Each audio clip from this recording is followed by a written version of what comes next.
नमस्कार। आज के इस विशेष विश्लेषण में हम सब एक ऐसी कथा में गोता लगाने वाले हैं जो सच में रोंगटे खड़े कर देती है। देखिए, महाभारत की कई कहानियां तो हमने सुनी है ना? लेकिन आज आज हम एक ऐसी रहस्यमयी और अकल्पनीय कथा पर बात करेंगे जो अपार शक्ति और उससे भी कहीं बड़े त्याग की कहानी है। एक ऐसे योद्धा की कहानी जिसे इतिहास ने बिल्कुल एक अलग ही मुकाम पर रखा है। तो चलिए शुरू करते हैं। अब कुरुक्षेत्र के युद्ध के बारे में तो हम सभी जानते हैं। 18 दिन चला था वो महायुद्ध। लेकिन जरा एक पल के लिए सोचिए, क्या किसी ऐसे योद्धा की कल्पना की जा सकती है जो इतिहास के उस सबसे भयंकर युद्ध को सिर्फ और सिर्फ 3 बाणों से खत्म कर सकता था? जी हाँ, सिर्फ 3 तीर। है ना बिल्कुल हैरान कर देने वाली बात। आइए इस रहस्यमयी और अजेय योद्धा के बारे में गहराई से समझते हैं। तो ये महान योद्धा थे वीर बर्बरिक। इनकी वंशावली के बारे में जानेंगे तो आप भी कहेंगे कि ताकत तो इनके खून में ही थी। ये महान पांडव भीम के पोते थे और घटोत्कच तथा नागकन्या मौरवी के पुत्र।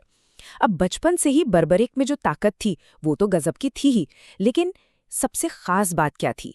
वो ये कि इस अपार शक्ति के साथ साथ वे स्वभाव से बहुत ही दयालु और धर्म को मानने वाले थे। मतलब उनके अंदर साहस और करुणा का एक बिल्कुल परफेक्ट बैलेंस था। लेकिन सवाल ये है कि उनके पास इतनी अपार शक्ति आई कहाँ से? तो देखिए, इसका स्रोत कोई गहरा रहस्य नहीं है।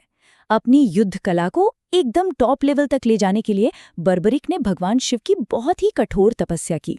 और हम सब जानते हैं कि भोलेनाथ जब प्रसन्न होते हैं तो क्या कुछ नहीं दे देते।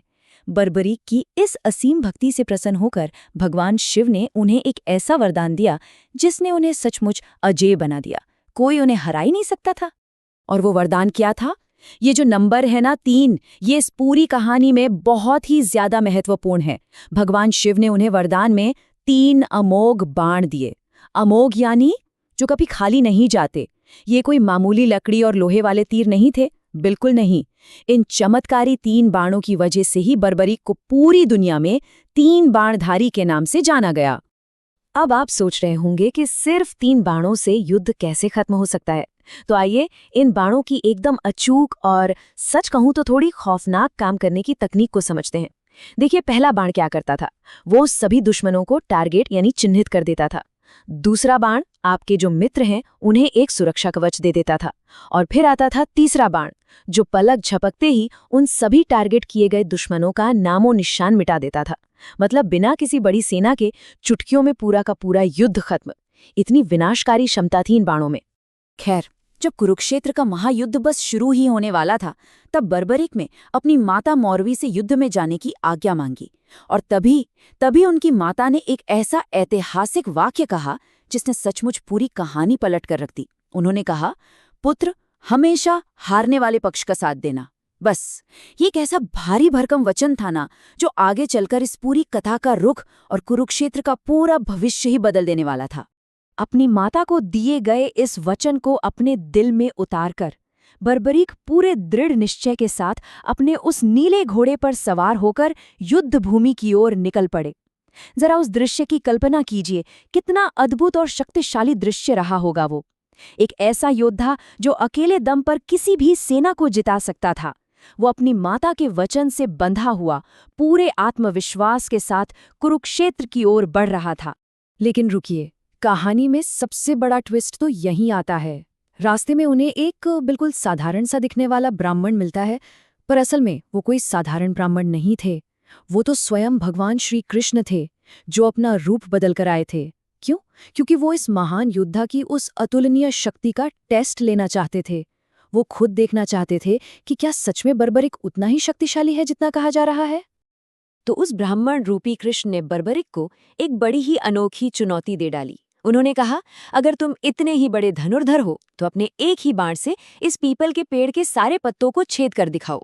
बर्बरिक ने शांति से ध्यान लगाया और बाण छोड़ दिया।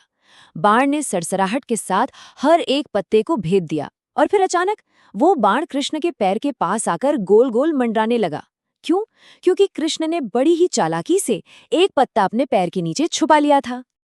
अब कृष्ण के पैर के पास मंडराते हुए उस बाण ने ये 100% साबित कर दिया कि बर्बरिक की शक्ति असीमित है और बिल्कुल अचूक है। ये कोई सुनी सुनाई बात नहीं थी, ये निरपेक्ष अजेय शक्ति का एकदम साक्षात प्रमाण था। और बस ठीक इसी पल से भगवान कृष्ण के सामने एक बहुत बड़ी ब्रह्मांडीय दुविधा, एक बहुत बड़ा संकट खड़ा हो गया। दरअसल कृष्ण के सामने एक बहुत भयंकर विरोधाभास आ गया था। देखिए, बर्बरीक का अपनी माँ को दिया वचन क्या था? हारने वाले का साथ देना।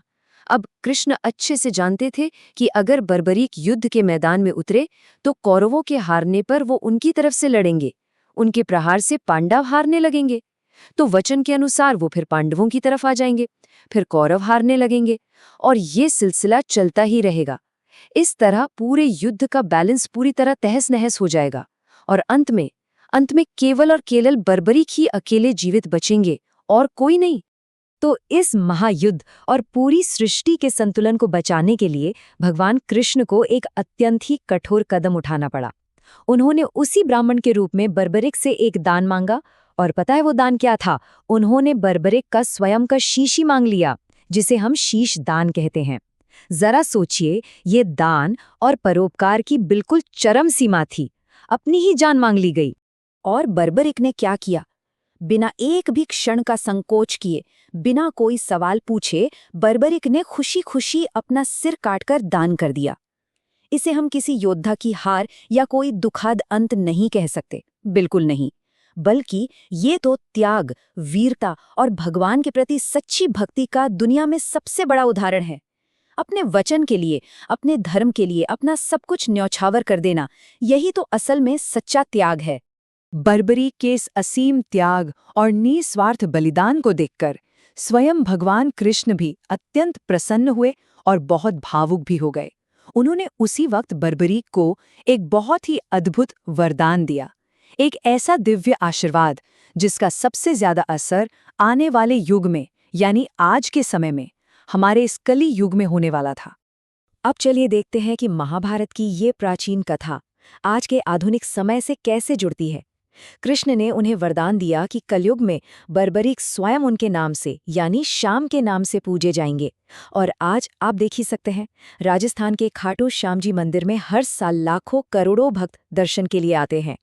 लोगों की ये बहुत गहरी मान्यता है कि जो कोई भी सच्चे मन से श्याम बाबा को याद करता है ना, उसकी हर एक मनोकामना पूरी होती है।